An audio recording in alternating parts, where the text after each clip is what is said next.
Yo, it's me again. Safe for watching my previous video. One of the things I said was that I'd rather see a Kid Vegeta rather than a Majin Vegeta, and some of you did not like that. Some of you are saying like, oh, Kid Vegeta is much weaker than Majin Vegeta, why would you rather have him? You know, it makes no sense. The thing is, like, you're probably gonna get Majin Vegeta. What the video is about is what I'd rather have instead of that one. So, you know, no big deal, no big deal. Cool, cool. Ultra Instinct Goku, I did not set that. I don't know who said that, but you know, let's get rid of that right now. To those of you that didn't like my previous video because you said that some of the choices that I made are probably not going to appear in the game, well, you probably ain't going to like this video either, because today's video is about my dream DLC, make Bulma a playable character in Dragon Ball FighterZ. Let me get to the point. Some of you are already going to be saying like, what? How would that make sense? How is it going to work out? You never have Bulma as a playable character. She don't even fight in the anime, so how could you? How would it be possible to have Bulma as a playable character? Well, worry not, worry not. Let me explain to you. Let me explain to you the ideas that I've been having. I've been getting ideas for different DLCs after the Ultra Instinct Goku came out. Because as you know, like, the way you play him is kind of different from all the characters. It's more focused on deflecting attacks and fooling your opponent, which is kind of cool. It backfires sometimes, but I do like that. It's kind of different. And since they released that, I was thinking like, yo, since you're changing the gameplay so much, you can actually add so many different characters that are different in terms of gameplay and strategy. So the top one that I want to see is Bulma, and I think that will work out. The characters I'm going to pick right now are kind of relevant to the video I'm going to be talking about. They're going to help me explain my point. So bear with me, pay attention. Basically, first thing I was thinking about is, if they added a Bulma DLC, would it be the young Bulma or would it be the old Bulma? And I think they would have a big difference in terms of how they would be played and the moves they would have.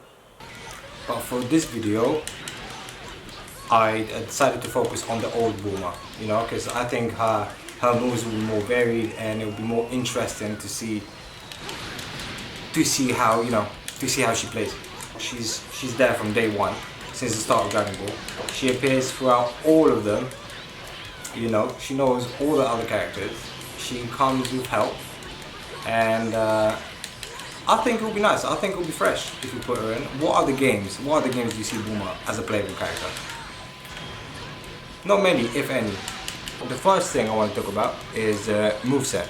Some of you is going to be saying like, oh, Bulma doesn't really fight. She don't know martial arts. She wouldn't be suitable for this game. She wouldn't have a chance against all the other characters. But that is not an issue, because I think there are creative ways to overcome this problem. You remember in the Namek Saga when she was in the robot? I believe that was in the Namek Saga.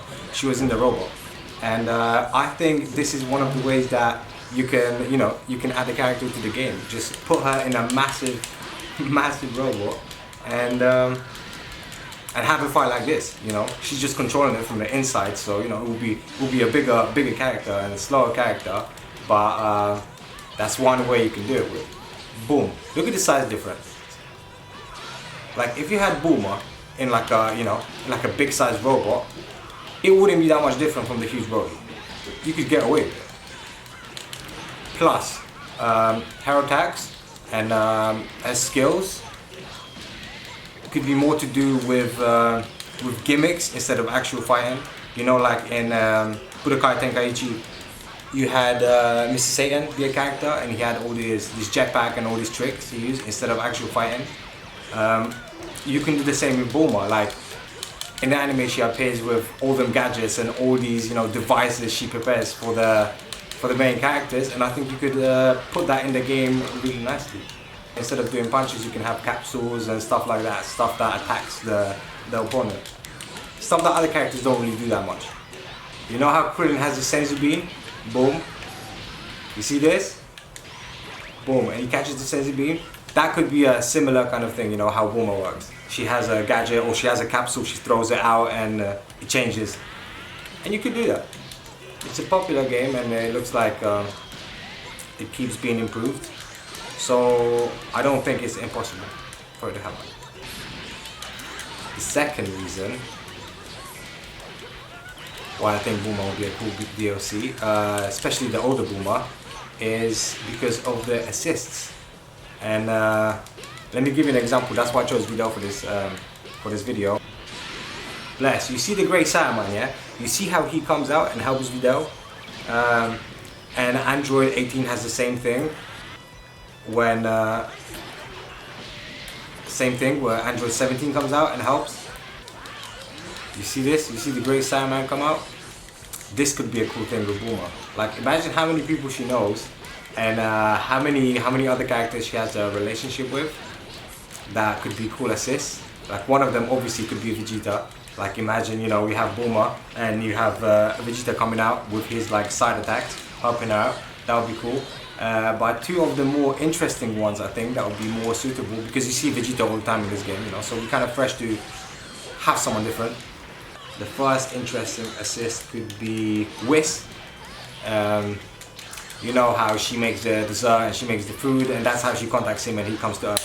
That would be a cool one. How, you know, one of special attacks maybe, or something where he just appears. Like, you see Great Saiyaman here all the time, if Whis just came and kind of protected her, or something like that. I think Whis will be a cool one. But apart from Whis and Vegeta, I think another interesting one that I would like to see is Jacko the Space Patroller. Like he appears in Dragon Ball Super now, yeah. But there's a cool little manga that is called the Jacko the Space Patrolman or something like this. Probably gonna be a picture here somewhere. In that manga, he sees baby Bulma when she's a little kid, and she already has some cool weapon and she dashes something.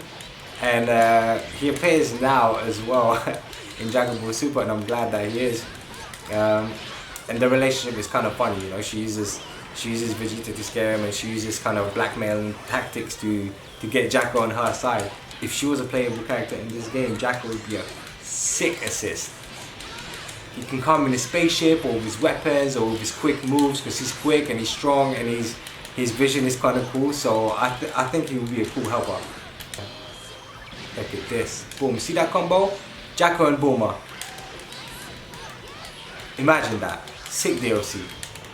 Who would not be on that? Don't tell me you wouldn't be on that. And the last idea I had for Bulma's DLC, like when she appears in Dragon Ball for the first time, what does she have? And what does she have throughout the whole series that comes very beneficial for the story and the characters? Yes, you guessed it right. It's the radar. Think about it. Bulma has the radar, yeah? Since the start of Dragon Ball. As most of you know, in this game you collect Dragon Balls, and when you get 7, you get to do a wish, right? Let me get to it quickly so I can show you what is actually going on. Bless, we're getting there. We're getting there. Cool, there's 7 Dragon Balls. You see in the bottom there's 7 Dragon Balls, yeah? And when you get to 7 Dragon Balls, and when you do like a simple combo,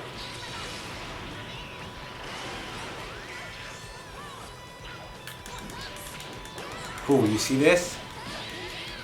Boom. The Shenron appears. Now imagine if Bulma was the DLC and she had a radar. Imagine there's 6 Dragon Balls and there's 1 left to be collected, but because you have Bulma, you can use the radar to find the last one and have your team use the Shenlong first. That would be such a sick way to do it. It adds some spice to the whole Dragon Ball mechanic in this game, because it kind of remains unchanged for all the players. No matter what team you're on, no matter what character you're on, the Dragon Balls remain the same. So it would be cool to see one character make it different. And that perfect one would be, of course, Bulma of the radar. Because, you know, she made it. It's her radar. So you can't really have other people have it. So that's my video for now. Thanks for checking it out. I hope you like my Bulma DLC idea. And yeah, till the next video.